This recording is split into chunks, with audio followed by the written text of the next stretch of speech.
Surat Al-Imran ayat 31 dan 32. Qul in kuntum tuhibbunallaha fattabi'uni yuhibbukumullahu wa yaghfir lakum dzunubakum wallahu ghafurur rahim.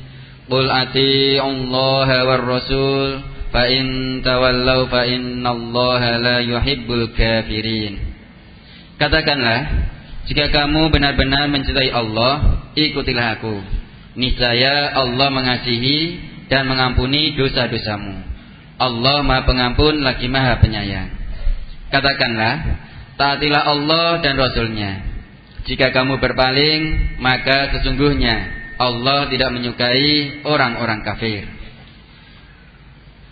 Berkaitan dengan ayat tersebut, ada ketua takmir masjid yang tidak mengingatkan jamaahnya bahwa kalau minuman keras itu haram, menjual dan membuat ciu itu haram. Padahal hampir semua jamaahnya memproduksi dan minum ciu. Bagaimana segala amalan dan semua sholatnya? Apakah sah menurut tuntunan agama, Ustaz? Nah, mungkin takmir masjidnya malah jadi pelenggannya. Nah, ya. Padahal Allah sudah mengatakan, Nabi kita mengatakan 10 golongan yang dilaknat oleh Allah yang berhubungan dengan khamr. Minuman yang memabukkan, 10 golongan.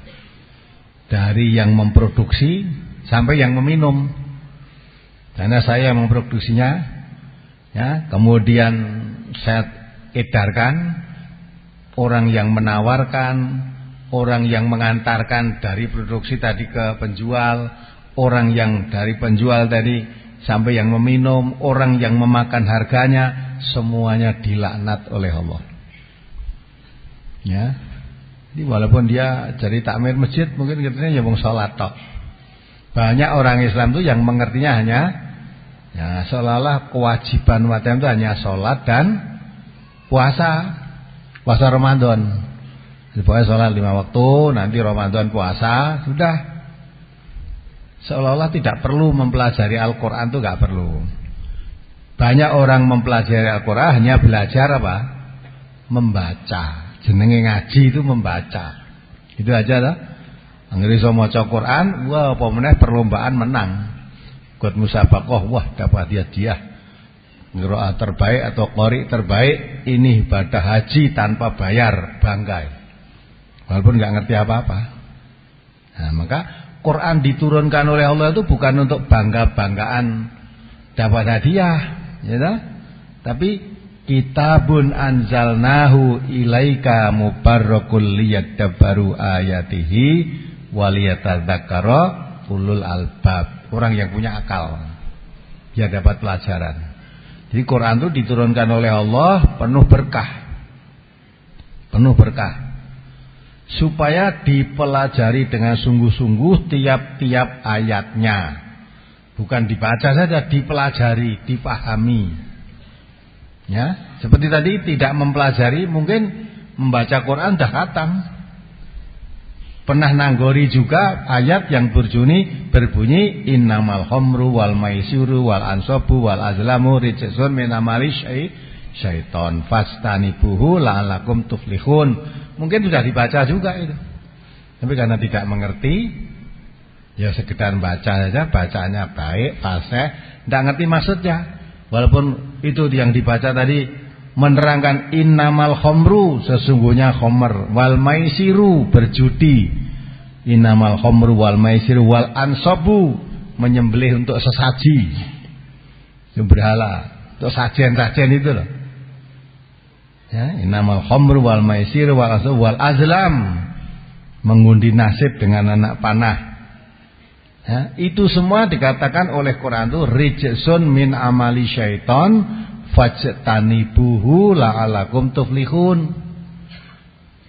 Itu semua judi, apa tadi? Khamr, judi, menyembelih untuk sesaji, kemudian mengundi nasib dengan anak panah.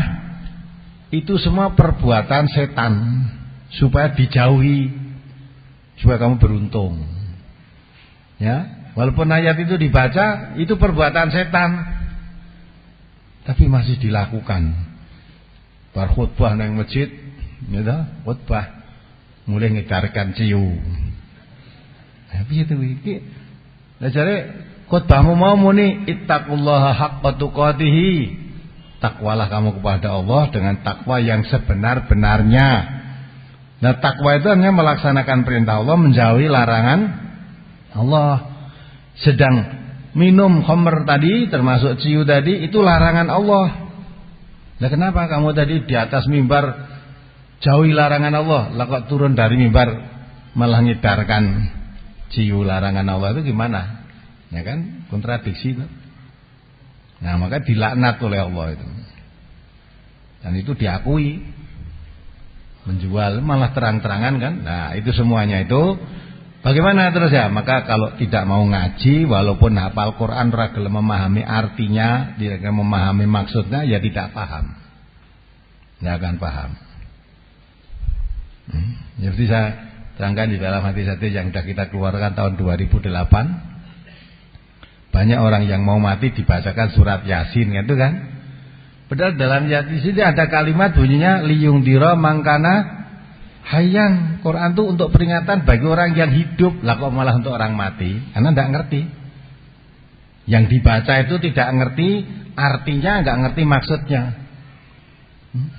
Mestinya kamu membaca Quran untuk kamu yang hidup itu, jangan sekedar kamu baca tidak dipahami, tapi yang kamu baca itu coba dipahami, dimengerti, terus diresapi, diamalkan dalam kehidupan untuk yang hidup. Kalau orang sudah mati itu tidak butuh Quran. Wong mati mbok waca-wacana Quran wis ora mudeng. Masih bisa mendengarkan orang mati? Ya, kamu masih bisa memperdengarkan orang mati apa tidak? Tidak bisa. Pemenang wis dikubur.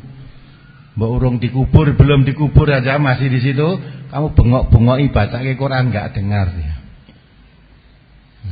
Nah, itu maka bagaimana dengan tadi? Maka obatnya itu harus mau ngaji.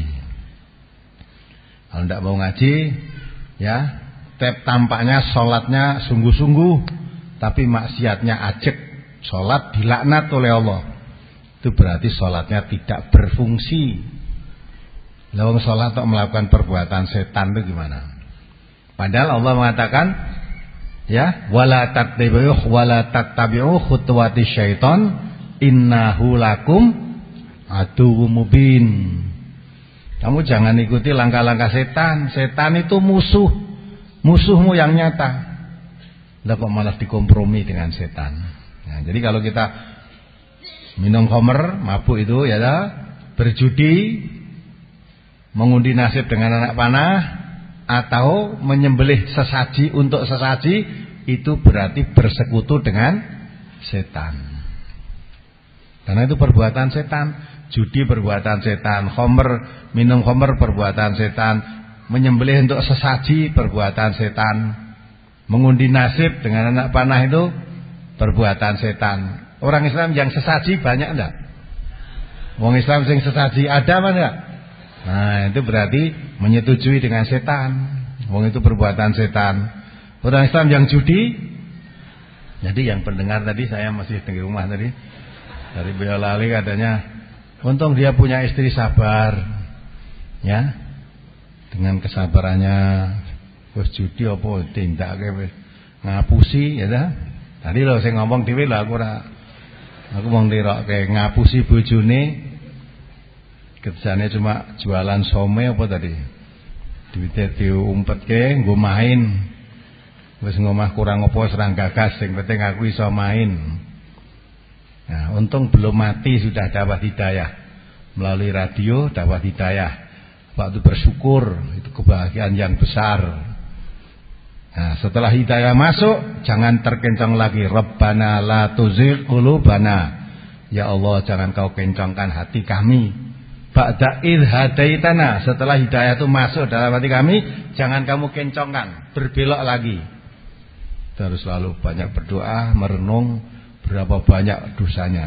Maka Nabi itu sudah mengatakan, iyyakum wal kadziba, fa innal kadziba yahdi ilal fujur, fa innal fujura yahdi ilan nar. Jauhi sifat bohong. Bohong itu pangkal kejahatan. Ya. Orang kalau sudah mulai bohong, itu segala bentuk kejahatan akan ditempuh. Ya, maka tadi bohong, yaitu tuh bohongi istrinya, bohongi anaknya, bohongi udah. Nah itu semuanya bohongi Allah juga. Ya. Nanti ketika masih judi katanya sholatnya banyak yang ditinggalkan. Mempenge mung nek arep mangkat judi sholat ndonga ben menang. Nah ternyata kalah meneh. Dan orang judi itu jarang menang terus berkah dadi sugih.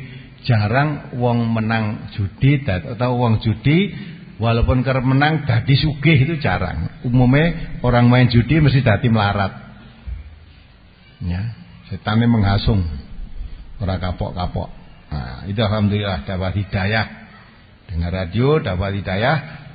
Bermusuhan dengan setan. Kalau kemarin berkompromi dengan setan, melakukan perbuatan judi itu perbuatan setan, nah sekarang menentang keras, itu dapat hidayah. Yang mabuk orang Islam ada enggak? Nah, ada banyak. Apa orang ngerti? Ya mungkin tidak tahu. Ini kan tidak pernah ngaji. Yang mengundi nasib dengan anak panah, lah mungkin orang Indonesia udah enek. Yang mengundi nasib dengan anak panah, tapi dengan nasib yang lain. Ya dah, kalau mengundi nasib anak panah itu maksudnya kebiasaan orang jahiliyah itu tiap orang mempunyai 3 anak panah yang belum dikasih bulu. Panah wib tidak dikasih bulu. Itu masing-masing dititipkan pada juru kunci Ka'bah. Ditaruh di situ. Kalau dia nanti mau melakukan suatu perbuatan yang kira-kira akan dilakukan perbuatan yang serius atau mau bepergian, datang dulu kepada juru kunci Ka'bah itu. Suruh mengambilkan anak panah yang jadi miliknya tadi tanpa milih, langsung ambil sak kecekle. Kalau sudah diambil nanti ditulis ada tulisannya la taf'al, jangan dikerjakan, tidak jadi. Tidak jadi, karena kalau anak panah tadi diambil tulisannya jangan dikerjakan kok nekat mengerjakan, mesti berbahaya ini. Keyakinannya seperti itu. Nah kalau anak panah yang diambil tadi ternyata ada tulisannya kerjakanlah, baru mantap saya akan mengerjakan. Nah gitu kan, itu nasibnya seolah-olah diletakkan pada anak panah tadi. Yang nulisi tadi siapa? Ya dirinya sendiri. Ditulisi kerjakanlah, jangan dikerjakan, yang satu kosong. Nah setiap akan melakukan suatu pekerjaan atau mau bepergian, ambil salah satu, suruh mengambilkan penjaga atau juru kuncinya Ka'bah tadi. Tinggal nanti yang diambil bagaimana bunyinya. Kalau bunyinya suruh mengerjakan ya terus, kalau tidak jangan mengerjakan ya tidak jadi walaupun sudah sangat ingin. Ya. Nah kalau di sini mengundi nasib dengan itu, bukan dengan anak panah, dengan yang lain. Ada kalanya dengan burung, ya, ada kalanya dengan weton, gitu. Seneng banget mau nikah atau mau kerja. Ya, kerja sesuatu, tanyakan kepada dukun, dihitung-hitung ngotanmu apa le? Kamu jumlah lagi, dihitung-hitung, wah ora cocok. Nek kowe jumlah lagi ora cocok. Ya, kowe golek jodoh nek arahmu ngalor ora cocok. Ya. Arahane jumlah lagi padahal ngidul berarti. Padahal sing dicarahi calone mae lah kok kon ngidul. Yang kok ngidul sik terus ngalor gitu kan. Nah, berarti ya nganggo ngalor. Nah itu seolah-olah menentukan nasib. Ya cara begitu itulah itu perbuatan setan. Ada lagi nogo dino, nogo sasi, nogo tahun itu ya. Nah itu hitung-hitung tuh wah ki nogo dino ra cocok. Nah, salah ditentukan itu. Ada lagi ditentukan bintang. Kan orang do meramal bintang toh. Lahirmu hari apa, jam berapa, tahu itu bintangmu bintang Leo, galak kowe esuk. Ada lagi bintang apa. Lah itu semua syirik. Itu perbuatan setan, jangan dipercaya. Kalau kamu percaya begitu, lah persis. Berarti kamu mempercayai kepercayaan Arab jahiliyah pada saat itu. Itu perbuatan setan. Nah, maka kalau sudah ditakmir masjid, kayak jamaah kayaknya buat ciul, jual ciul, kok dibiarkan saja. Ya, maka didatangi, dinasihati, di masjid itu diadakan pengajian. Ya kan pengajian yang di masjid itu nanti kalau nerangkan khomer malah diusir kowe. Ya ta, ndak boleh. Aja ngerbuk khamr ning kene, aja ngerbuk ciu ning kene iki pasarane rame. Aja nerangke khamr ora entuk. Nah, mare bubar jamaah itu tuh. Lebih baik bubar untuk mencari kebenaran daripada bersekutu dalam kemungkaran. Ya, prinsip Islam itu begitu. Ya, rukun dalam kemaksiatan lebih baik bubar tapi mencari kebenaran daripada rukun dalam kemaksiatan. Nah, umumnya kan sing dipegang malah rukun dalam kemaksiatan. Nah, orang kampung di sini biasanya begitu. Kalau saya tidak mau bagaimana? Wes ngembul aja rukun di situ. Nah, kowe ora ngerti kalau itu dosa, ngerti ya piye wong kabeh kampung ki ngene iki. Kalau saya enggak mau diajak judi malah dibekot. Ya, saya enggak mau ya diajak minum malah disingkirkan, dikucilkan, tidak dianggap bermasyarakat. Ya. Nah, kalau masyarakat setan itu apa? Itu masyarakat setan namanya. Kamu manusia. Kalau ingin tetap eksistensimu jadi manusia, hindari masyarakat setan itu. Maka Nabi kita mengatakan untuk menempat tinggal, lihat masyarakatmu. Masyarakatmu masyarakat setan atau masyarakat manusia. Ya, sah? Aljar qobladar gitu loh. Memilih lingkungan itu lebih diutamakan daripada memilih tempat tinggal. Aku seneng manggon neng kono, tapi lihat kanan kirinya, lingkungannya bagaimana? Kalau lingkungannya baik, kamu nyeburkan di situ, ya akan bawa kebaikan. Tapi kalau lingkungannya lingkungan setan tadi, tanya keimananmu kuat gak kamu hidup di situ? Kamu tetap bertahan sebagai manusia ahsani takwim, atau manusia akan bertakwa, atau kamu nanti menjadi setan, terbawa dengan setan. Kalau sekiranya akan terbawa dengan perbuatan setan, jangan masuk ke situ. Nah, jadi agama Islam itu sudah cukup sempurna, lengkap untuk menata kehidupan manusia dalam mencapai kebahagiaan hidupnya di dunia dan di akhirat, sudah diatur sedemikian rupa.